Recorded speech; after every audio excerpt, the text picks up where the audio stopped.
Assalamualaikum warahmatullahi wabarakatuh. Selamat sore. Alhamdulillahirobbilalamin. Puji syukur kepada Allah Subhanahu wa taala yang telah melimpahkan rahmatnya hingga pada hari ini saya diberi kesempatan untuk menyampaikan bagaimana proses belajar mengajar beberapa mata kuliah yang saya ampuh. Salah satunya adalah rancang bangun alat penangkapan ikan. Sebelumnya perkenalkan, nama saya Eko Sulhani Yulianto, salah satu staf di Prodi Pemanfaatan Sumber Daya Perikanan, Fakultas Perikanan dan Ilmu Kelautan Universitas Brawijaya.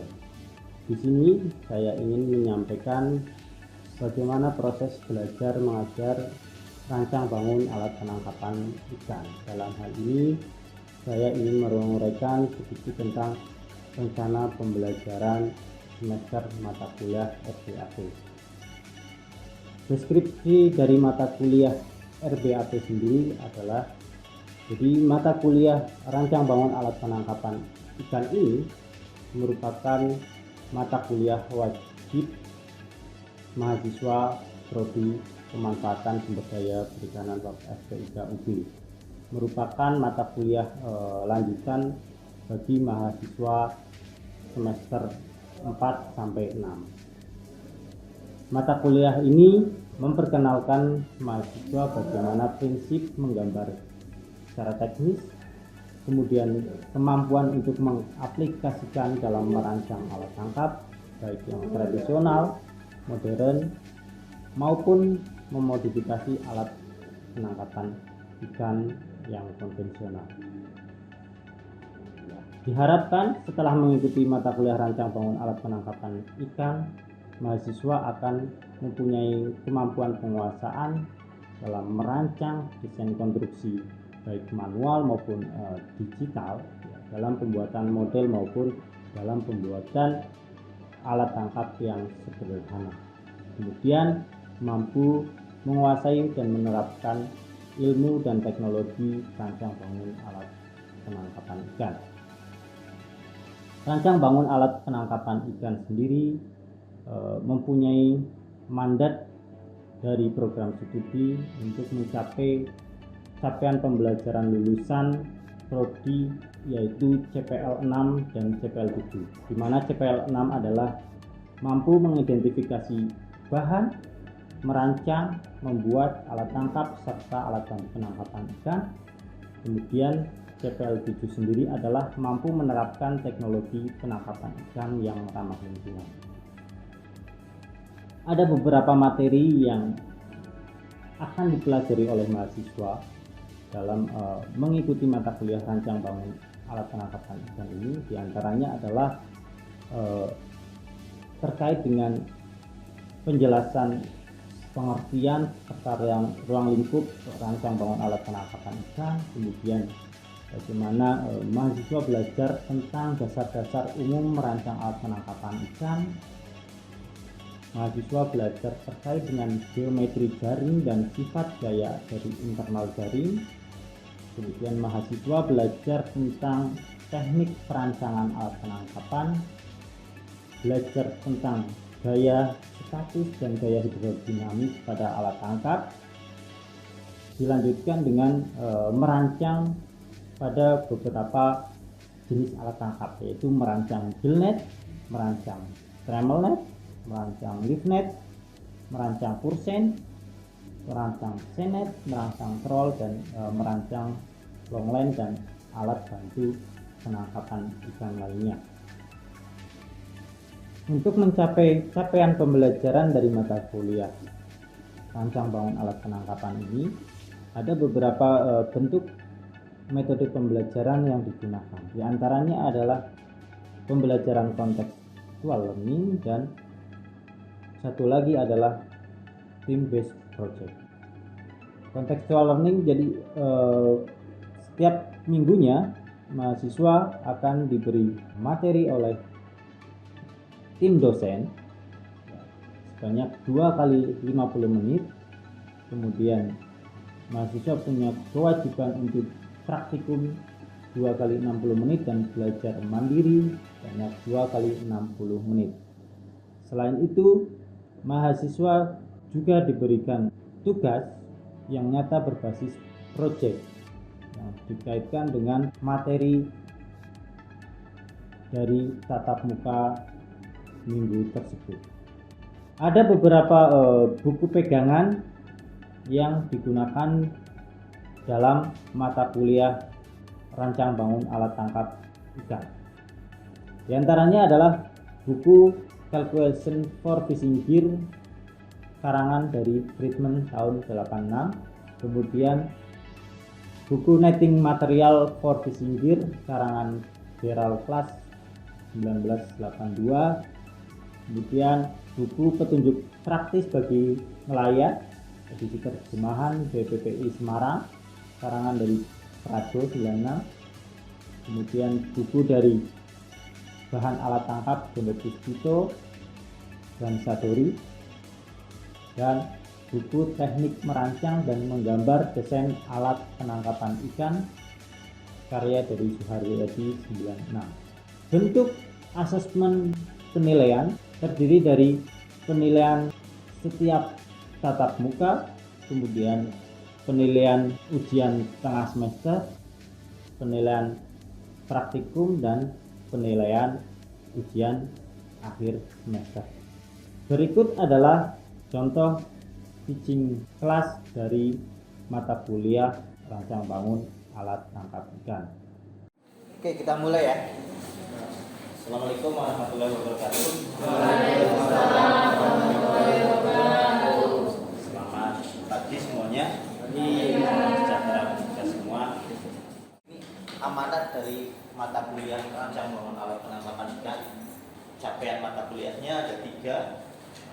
Yang hijau ini ya, menganalisis perhitungan, kemudian ukuran, karakteristik alat tangkap ikan, mampu mendesain alat tangkap ikan, serta keterangan dan spesifikasi, dan mengembangkan rancang alat.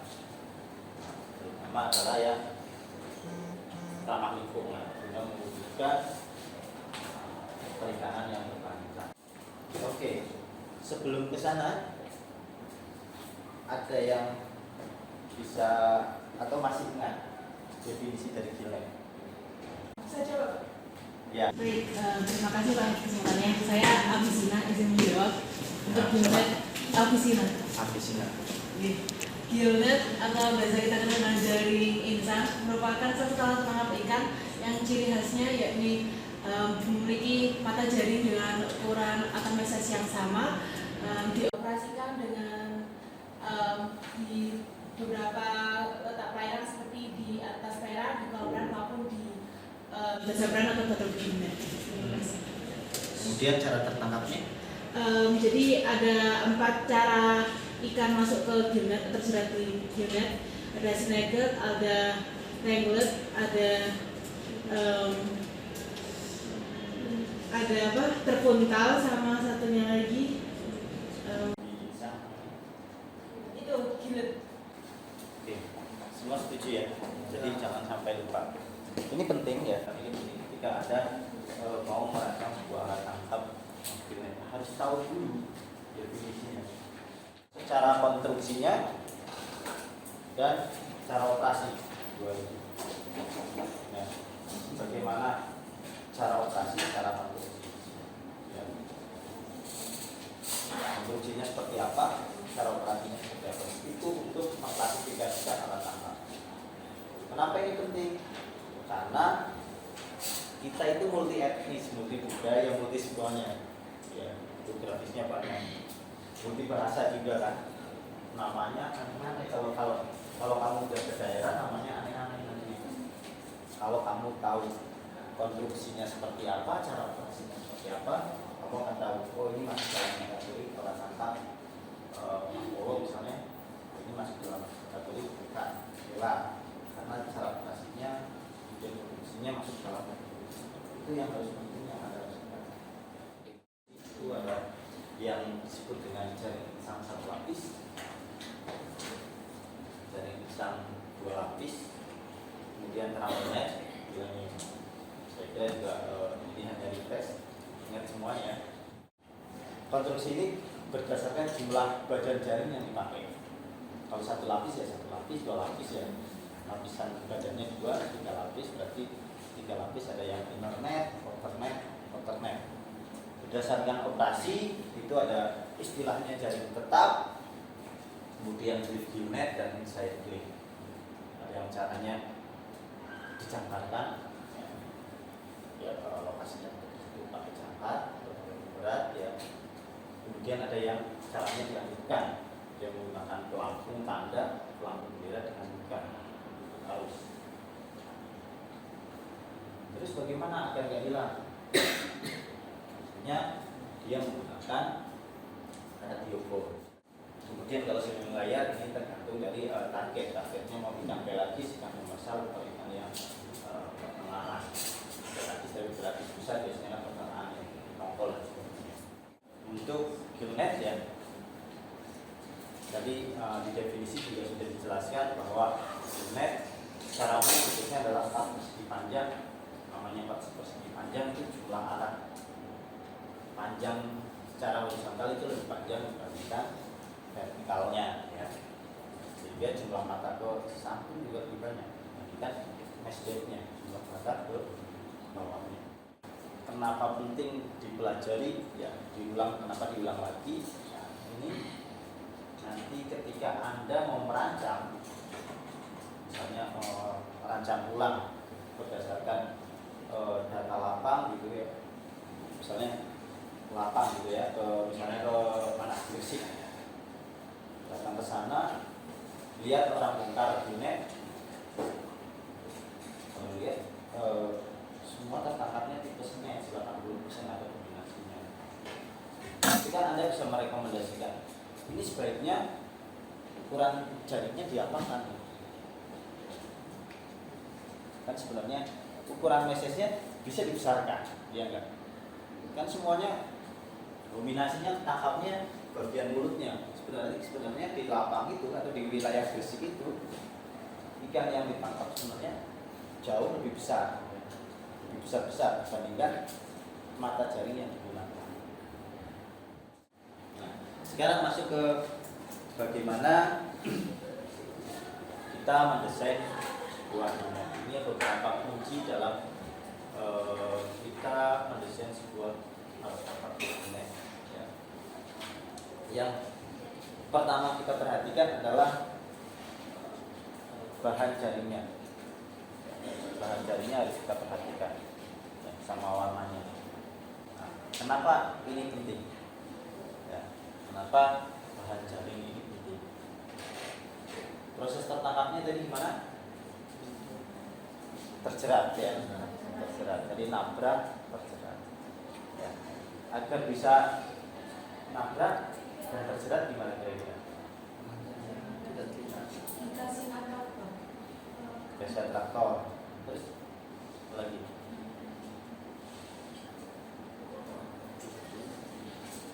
jaringnya harus kuat. Lagi nggak terlihat. Posisinya start Pak, jadi nggak meyok-meyok. Oh ya, berarti penampang terpasangnya sempurna ya. Antara pelampung dan pemberatnya itu. Ya, oke. Ada lagi. Biar dia mungkin minimalisir untuk terlihat. Meminimalisir untuk terlihat. Jadi gimana proses kerjanya adalah menabrak. Ya, ketika bisa nabrak, ya tentunya nggak terlihat sama ikan si jaringnya ya. Jadi secara fisiologi memang yang paling dirangsang adalah mata ikan sama lateral line. Lateral line itu apa? Berat sisi. 4 in. Main asal 4 in saja kan? Ya, belum tentu. Jadi tergantung ukuran ikannya nanti. Target tangkapan ikannya apa? Atau misalnya kalau misalnya Anda yang nyuruh nelayan bersih, Anda pelajari dulu di sana ikan yang tertangkap apa. Misalnya targetnya memang tongkol. Tongkol ukuran berapa yang sering tertangkap di Gresik. Dia nanti penting juga ketinggi jaring itu Jangan Anda buat misalnya semau Anda. Saya mau tinggi 15 meter atau 10 meter, karena biar dari dasar sampai permukaan bisa ketabrak semua. Apakah itu jadi efektif dulu? Ya. Karena setiap ikan punya swing layernya. Kamu udah menargetkan, oh ini targetnya ikan polisi misalnya, ikan dasar, jangan tinggi-tinggi. Yang penting tahu swing layernya ikan. Swing layernya ikan misalnya hanya kisaran 2 meter dari dasar, yang ada 3 meter saja misalnya itu. Kalau misalnya ada buat terlalu tinggi, pas operasi bisa yang pakainya hanya sini aja yang dapat. Nah ini buat apa daerah sini? Ya, yang ada daerah sini hanya memberinya aja, padahal nariknya capek. Kemudian kunci desain yang kelima, hanging ratio. Hanging ratio juga penting ya. Hanging ratio adalah perbandingan panjang jaring yang tergantung dibandingkan jaring terentang penuh. Ini gambarannya berapa hanging ratio ya, 0,25, 0,5, 0,67, 0,71. Hanging ratio adalah nanti pengaruhnya ke bentuk bukaan jaringnya, akan juga seperti ini, akan juga seperti ini. Ya. Kaitannya juga nanti target tangkapannya. Target tangkapannya tipe yang seperti apa? Apakah yang dia giling fusi pom ya, atau yang jenis kompres atau depres? Hanging ratio itu adalah L per L nya. Kalau yang ke arah samping disebut hanging ratio primer, kalau yang ke bawah itu disebut hanging ratio sekunder. Jadi kalau yang ke sini hanging ratio sekunder. Oke, di sini jelas hanging ratio. Tadi pemilihan bahan untuk gillnet ini penting, perlu memperhatikan kekuatan bahannya, elastisitas bahan, dan warna dari bahan. Ya. Dari segi kekuatan bahan, gillnet itu harus memilih bahan yang kecil tapi kuat. Ya. Bahan jaringnya kecil tapi kuat. Kecil supaya tidak terlihat, jadi supaya ikan nabrak. Kuat ketika ikan nabrak meronta, dia masuk ke dalam gillnet, tidak rusak. Kalau dia putus ya lolos lagi. Ya, cuma ya. Nah biasanya perbandingan antara diameter benang dengan ukuran benangnya adalah kisaran 0,025 sampai 0,01. Untuk gillnet biasanya digunakannya itu 0,06. Kemudian ukuran mata jaring yang mana? Ukuran mata jaring itu meses yang dinamakan meses adalah ini. Ini ketika terbuka jarak sini ke sini. Ini. Jadi, atau biasanya kalau jaring terbuka susahnya adalah kalau nggak ditarik, Anda bisa tahu ini A atau bar ditambah gaji 2 kali A sama meses itu 2 kali A, 2A ditambah dengan lebar knotnya atau simpulnya. Simpulnya misalnya seperti ini, 8, lebarnya berapa? Coba kemarinnya itu berapa kecil ya. Semakin besar nilai RT ya, semakin besar diameternya ya. RT kan menggambarkan masing-masing RT.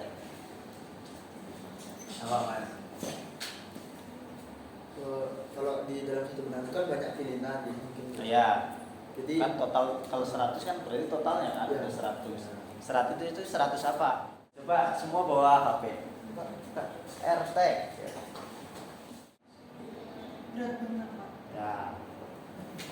Berat benang persatuan panjang berapa?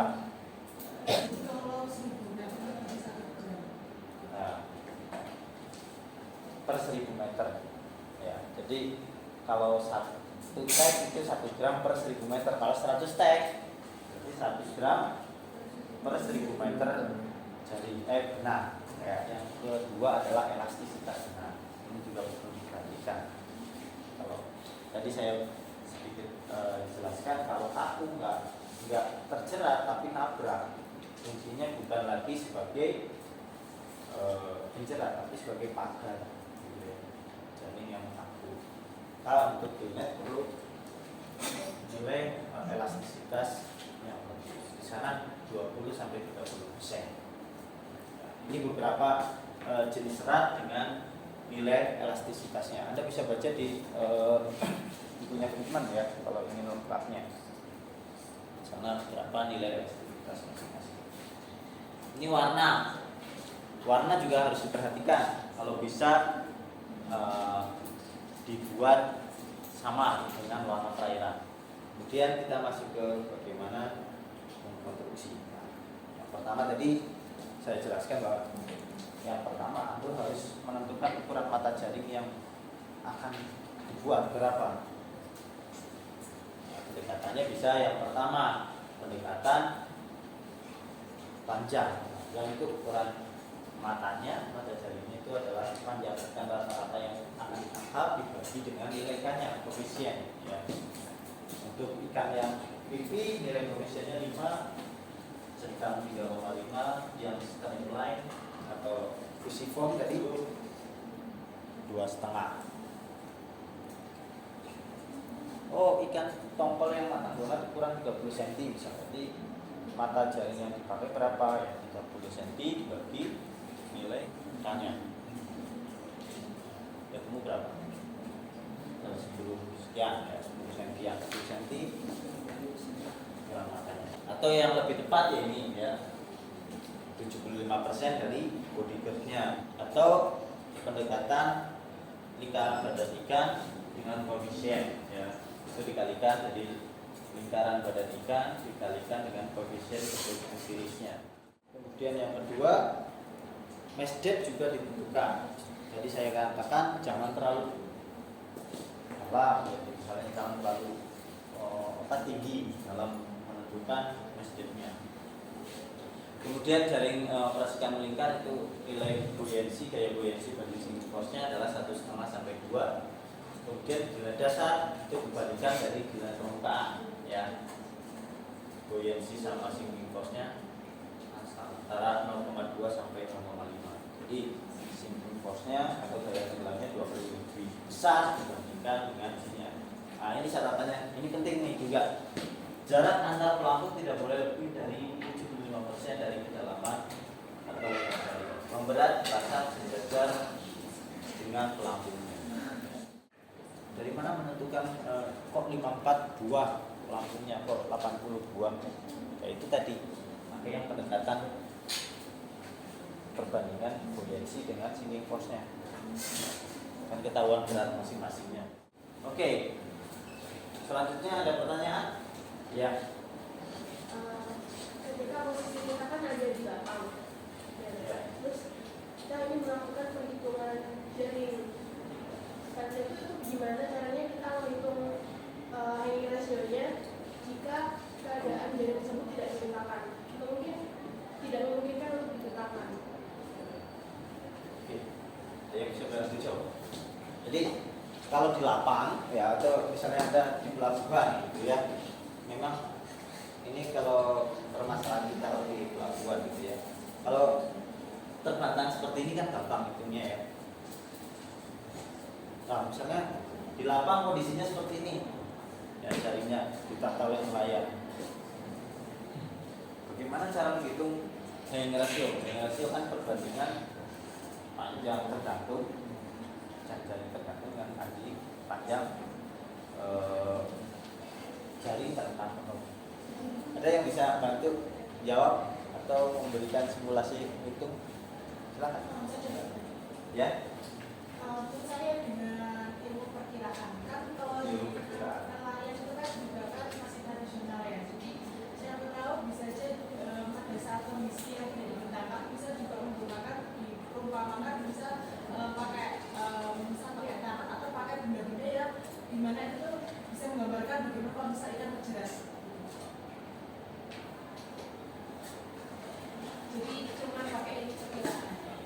perkiraan ya. Yang rasionya kira-kira juga. Yang ini rasionya berapa kira-kira? Padahal kita ini sudah bisa dihitung pasti nih. Yang rasionya bisa dihitung pasti nih. Berapa yang rasio di sini? Rasionya seperti ini bisa dihitung pasti nilai rasio. Nilai pasti dari yang rasionya bukan dari nilai perkiraan. Gimana? Ada solusi cara ngitungnya? Ada nggak mas? Tadi cuma ditarik per satu mesa sih. Jadi kan kita tahu sudah ditarik pelan. Kira-kira nih kita tarik pelan ini, makanya kasih gaya tarik itu sekitar sesuai sama berat pelampungnya itu. Jadi kan kita tahu nanti supaya kalau ditarik lebih keras kan tinggi rasanya makin besar gitu. Kayak itu sih. Itu mewakili yang tergantung yang mana? Posisi jaring tergantung atau terpasang di netnya. Kalau ada tarik terpas, jangan-jangan bukan kondisi asli ketika terpasang di perairan. Gimana caranya? Mungkin agak sama Sina ya, kayak kira-kira gitu kan. Kita juga nggak tahu juga berat keseluruhan nantinya itu beratnya saat di laut itu. Gitu. Kamu orang Bali? Ya. Anda cukup mengambil sampel misalnya 1 meter atau beberapa buah pelampung, misalnya Anda ngitung jarak antar pelampungnya dulu gitu ya. Jarak antar pelampungnya berapa? Nah, di jarak antar pelampung itu dia ada berapa mata jaring? Itu udah tetap pasti. Itu udah nggak bakalan berubah jumlah mata jaring setiap jarak antar pelampung. Ini X ini menggambarkan posisi tergantungnya atau L-nya ya, X cm.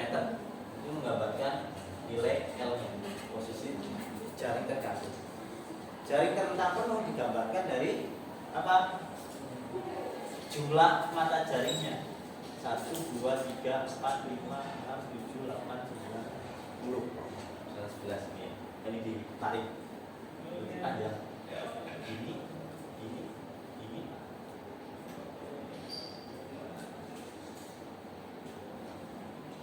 nah panjang ini berarti jumlah mata jaringnya berapa? 1, 2, 3, 11 jumlah X mata jaringnya dikalikan dengan mesesnya. Ini yang disebut dengan LO nya, jaring terentang. Maka Hagging rasionya adalah nilai ini L tadi dibagi dengan jumlah mata jaringnya ada berapa dikali dengan mesesnya. Ini udah tahu Hagging rasio primer. Hagging rasio sekundernya nanti tinggal Anda cari dengan perhitungan rumus ya. 1 min akan 1 kuadrat.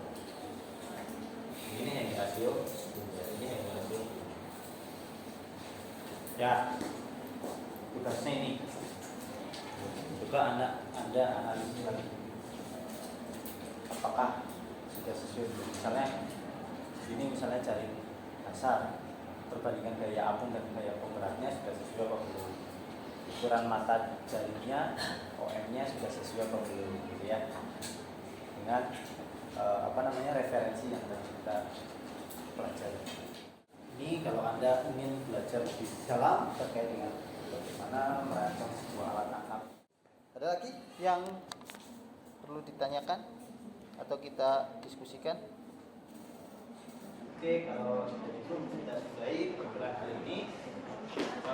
Kurang lebihnya saya mohon maaf. Assalamualaikum warahmatullahi wabarakatuh.